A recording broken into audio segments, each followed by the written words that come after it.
আমি আজকে আপনাদের সামনে নিপীড়িত নির্যাতিত মুসলিম উম্মার পক্ষ থেকে কিছু কথা বলবার চেষ্টা করব। আজ পৃথিবীর দিকে দিকে তাকালেই দেখা যাবে মুসলিমরা নির্যাতিত এবং নিপীড়িত। ইসরায়েলে সর্বশেষ ফিলিস্তিনের গাজার মুসলমানদের জন্য যে হসপিটাল ছিল সেই হসপিটালটাকেও ইসরায়েলের বর্বর হানাদার বাহিনী বোমা ফেলে বোমার আঘাতে সেই হসপিটালকেও গুড়িয়ে দিয়েছে। চিৎকার করে ফিলিস্তিনের মুসলমানরা চিকিৎসার জন্য চিৎকার করে দিক বেদিক ছুটোছুটি করছে। ইসরায়েলে গ্রেট ইসরায়েল রাষ্ট্র গঠন করবার জন্য মুসলমানদেরকে তাড়িয়ে এক মহাযজ্ঞ এক মহা আয়োজন তারা তৈরি করেছে। গ্রেট ইসরায়েল তৈরি করবে।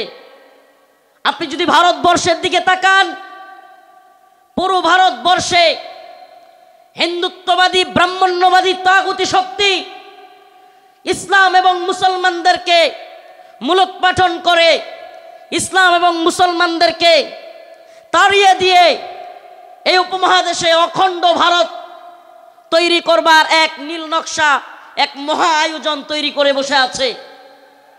অপ্রিয় মুসলিম উম্মাহ, আজকের আয়োজন বৃথা হয়ে যাবে। আজকের এই লক্ষ লক্ষ মানুষের জমায়েত বৃথা হয়ে যাবে যদি নির্যাতিত নিপীড়িত মুসলিম উম্মার পক্ষে এই জাগরণ এই জজবা আমরা যদি কাজে লাগাতে ব্যর্থ হই। খুদার কসম করে বলি, খুদার কসম করে বলি, এই যশ খ্যাতি এই জজবা এই জনস্রোত কোনো কাজে আসবে না যদি আমরা নির্যাতিত নিপীড়িত মুসলিম উম্মার পক্ষে দাঁড়াতে ব্যর্থ হই।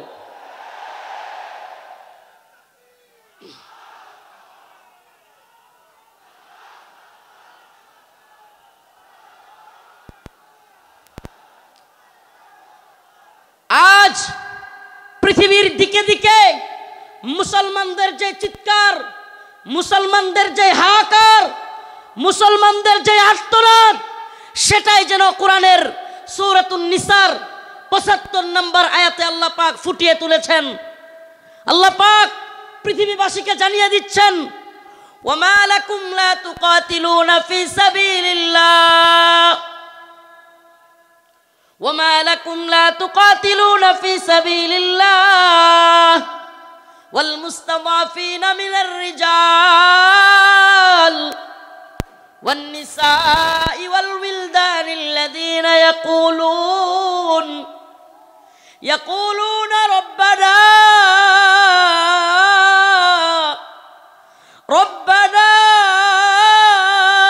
أخرجنا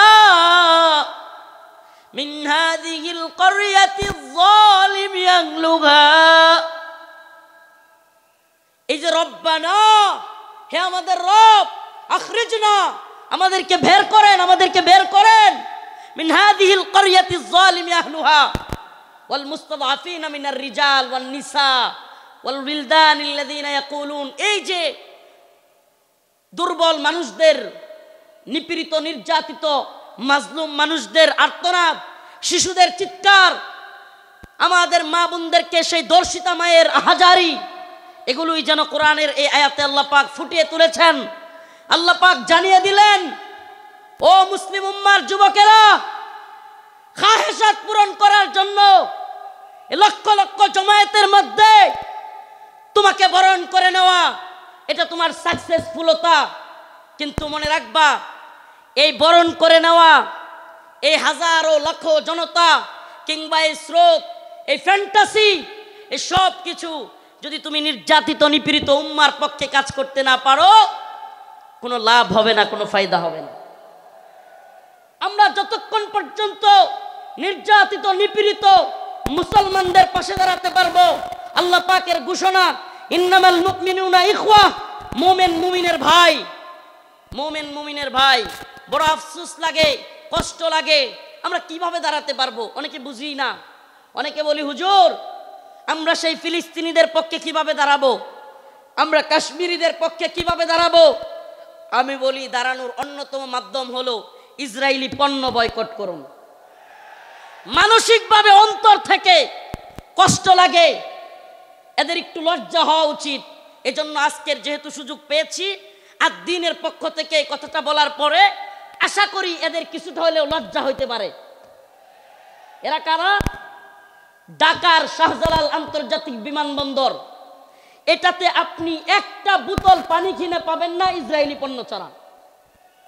এই নির্লজ্জরা, আমি কতদিন বলেছি ইকুয়েফিনা কিংবা কিনলে ছাড়া তাদের কাছে কোনো পানি নাই। আমাদের জানতে মনে চায় আমাদের বাংলাদেশি পণ্য ব্যবহার করতে তোদের এত জ্বলে কেন? ইকুয়েফিনা কিংবা কিনলের চাইতে অনেক ভালো মানের পানি হলো মাম। আজকে মাম পানি এয়ারপোর্টে রাখা যায় না। আজকেও আমি হাবেশ শাহ হুজুর, নাজমুস সাকিব সাহেব, আমরা শেষ পর্যন্ত সাধারণ ট্যাপ থেকে পানি খাইছি। কথাগুলো কেন বললাম?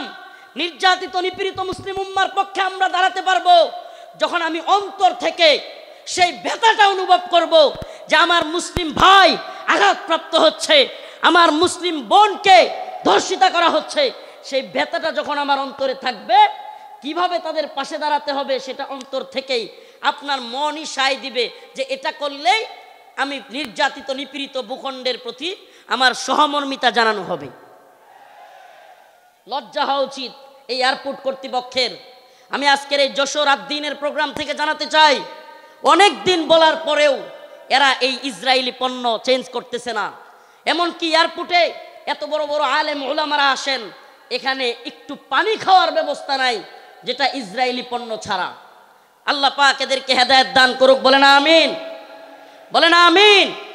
প্রিয় ভাইরা আমার, বন্ধুগণ আমার, এই ইসরায়েলি পণ্যের টাকাটা দিয়েই আপনার আমার মুসলিম ভাইয়ের, মুসলিম সন্তানের গায়ে গুলি করতেছে কিংবা বোমা ফেলতেছে এই ইসরায়েলি টাকাটা দিয়ে, এই ইসরায়েলি কোম্পানিগুলো। অতএব আমাদের কি এই পণ্যগুলো বয়কট করা দরকার না? কথা বলেন, দরকার না? মনে রাখবেন, আমরা প্রয়োজনে কষ্ট করব, ট্যাপের পানি খাবো, তবুও ইসরায়েলি পানি খাবো না। আমরা প্রয়োজনে ট্যাপের পানি খাবো, আমরা প্রয়োজনে মিনারেল ওয়াটার যদি না পাই, প্রয়োজনে আমরা ট্যাপের পানি, নরমাল পানি খাবো, তবুও ইসরায়েলি পানি ব্যবহার করব। এটা একটা উদাহরণ দেওয়ার জন্য বললাম। কিন্তু এমন অনেক সিস্টেম আছে ও ভাই, তাহাজ্জুদের সময় নামাজের পরে নির্যাতিত নিপীড়িত উম্মার জন্য, মাজলুমদের জন্য দোয়া করা। ও মুসলিম উম্মা, চিন্তা করে একবার দেখুন আজকে ফিলিস্তিনের যে অবস্থা। ছোট্ট শিশুকে তার বাবা তার সামনে ছটপট করতেছে, তার ছোট্ট শিশু দৌড়াচ্ছে, কাতরাচ্ছে, ছটপট করতেছে, অথচ বাবা চিকিৎসা দিতে পারতেছে না। একবার ভাবুন না, নিজের সন্তানকে ওই জায়গায় রাখুন, আপনি বাবা হিসেবে আপনার অন্তরটা কেমন লাগবে? আজকে কাশ্মীরের অবস্থা দেখুন। এই ভারতীয় বাহিনী, এই হিন্দুত্ববাদী তাগুতি শক্তি, এই জালেমরা এখন আমাদেরকে হুমকি দেয়। এখন আমাদের গায়ে একটু লাগছে, কিন্তু আপনি কি জানেন বিশ্বের বড় বড় মিডিয়ার তথ্য অনুযায়ী, রিপোর্ট অনুযায়ী, এটা আমাদের কথা নয়, বিশ্বের বড় বড় মিডিয়ার রিপোর্ট অনুযায়ী এক কাশ্মীরে 10,000 আমাদের মা বোনদেরকে ধর্ষণ করা হয়েছে। কয় হাজার? কথা বলেন না, কয় হাজার? 10,000 আমার আপনার মা বোনকে ধর্ষণ করা হয়েছে এক কাশ্মীরের মধ্যে। প্রিয় মুসলিম উম্মা, আল্লাহ মাফ করুক, আজকে কাশ্মীরের পরিস্থিতি যদি আমার দেশের হয়, আমার বাংলাদেশের হয়, কল্পনা করা যায়? ওরা উৎপত্তি আছে সীমান্তের ওপারে মুসলিমদেরকে নির্যাতন করার জন্য। আজকে ওরা উৎপেতে আছে সীমান্তের ওপারে, আমাদেরকে হুমকি ধমকি দিচ্ছে হিন্দুত্ববাদী দাদাবাবুরা। আসলে আমি প্রায় প্রোগ্রামে বলে থাকি, বিধর্মীদের হাক ডাক, মুসলিমদের বিরুদ্ধে যারা হাক ডাক দেয়, সেই সমস্ত জুলুম জালিমদের হাক ডাক হইল একটা বেলুনের মতো। কিসের মতো? কিসের মতো? বেলুনের মতো ফটকা। একটা সুই নিয়া ফুটা করে দিতে পারলেই সব শেষ। সুই নিয়া ফুটা করে দিতে পারলেই। একটা ছোট্ট উদাহরণ দেই, তাইলে আরো ভালো বুঝবেন। চট্টগ্রামে আমার ভাই সাইফুল ইসলাম আলিফকে শহীদ করে দিল সেনাবাহিনীর উপর, পুলিশের উপর চিন্ময় দাসকে গ্রেফতার করার কারণে আক্রমণ করলো। কিন্তু যখনই মুসলিমরা চট্টগ্রামে জেগে উঠল, মুসলিমরা জজবা নিয়া, ইমানি জোশ নিয়া রাজপথে নেমে আসলো। আয় সুবহানাল্লাহ, যেই চিন্ময় দাসকে গ্রেফতার করার কারণে, যে চিন্ময় দাসকে গ্রেফতার করার কারণে হাজার হাজার লোক প্রিজন ব্যান আটকায় দিছে, যে চিন্ময় দাসকে গ্রেফতারের কারণে আমাদের এক ভাইকে হত্যা করে ফেলছে, 2-3 দিন যাইতে পারে নাই।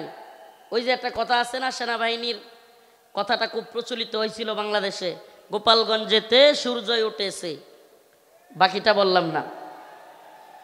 যখনই ওইটা লাগাই দিছে, মুসলিমরাও জায়গা উঠছে।